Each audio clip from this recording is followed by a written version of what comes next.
Labdien, dārgie skatītāji! Es priecājos sveikt jūs savā kanālā, kas ir veltīts psiholoģijai un īpaši Alberta Ellisa racionālajai, emocionālajai uzvedības terapijai. Īsi REPT. Tātad par mani.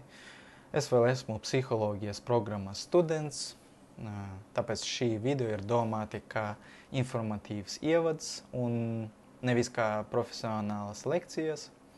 Tāpēc lūdzu ņemiet vērā, ka es joprojām mācos un varu kļūdīties. Kā arī vēlos iepriekš atvainoties par savu latviešu valodu. Protams, es varētu šo kanālu veiksmīgi vadīt angļu vai krievu valodā, bet lieta ir tāda, ka šajās valodās jau ir daudz informācijas par REPT terapiju. Savukārt latviešu valodā tā vēl vispār nav pieejama. Un tāpēc es nolēmu izveidot šo kanālu, lai piedāvātu vairāk informācijas par Alberta Ellisa REPT terapiju latviešu auditorijai, jo šīs terapijas popularizēšana ir arī mērķis, kuru es vēlos īstenot nākamā 5 gadu laikā. Tātad, paldies, ka skatāties un ķersimies pie tēmas. Tātad, racionāli emocionāli uzvedības terapiju izstrādāja slavenais amerikāņu psihologs Alberts Ellis, kurš nodzīvoja 93 gadus.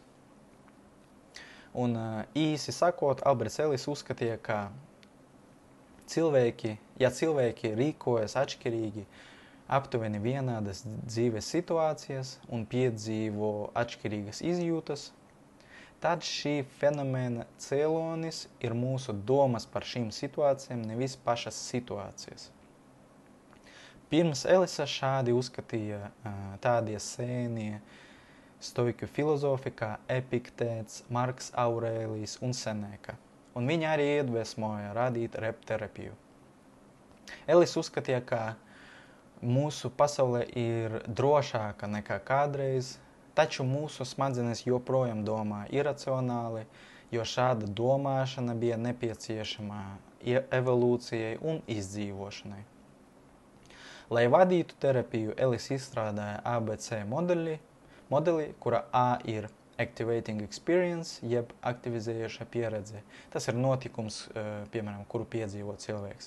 B beliefs, jeb pārliecības iracionālas vai racionālas. Tas ir personīgie ticējumi vai notikumu vērtēšanas veidi. Un C consequences, jeb sekas.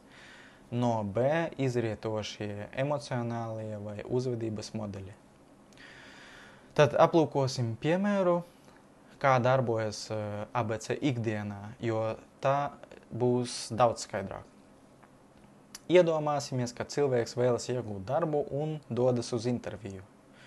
Kā viņam šķita, viņš šo interviju ir izturējis un ir kaut kur 100% pārliecināts, ka šo darbu saņems.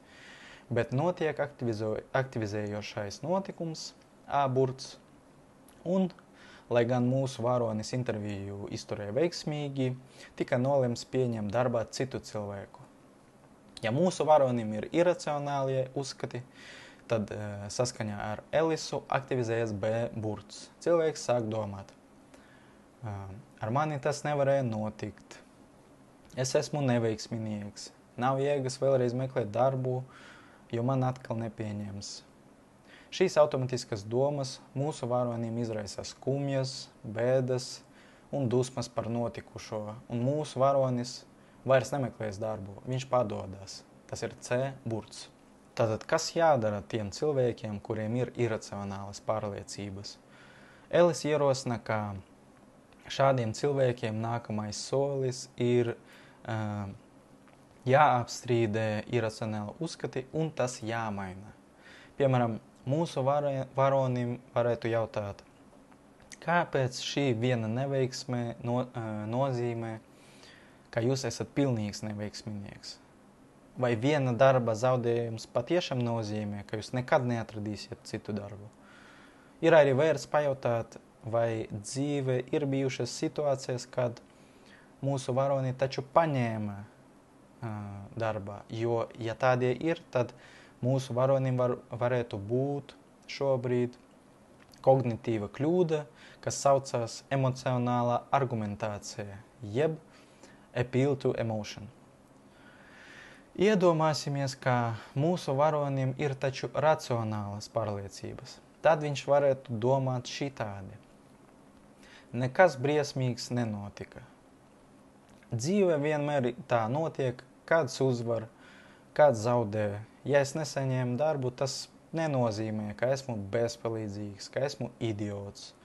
Es esmu normāls, unikāls cilvēks, kurš reizem uzvar, reizem zaudē.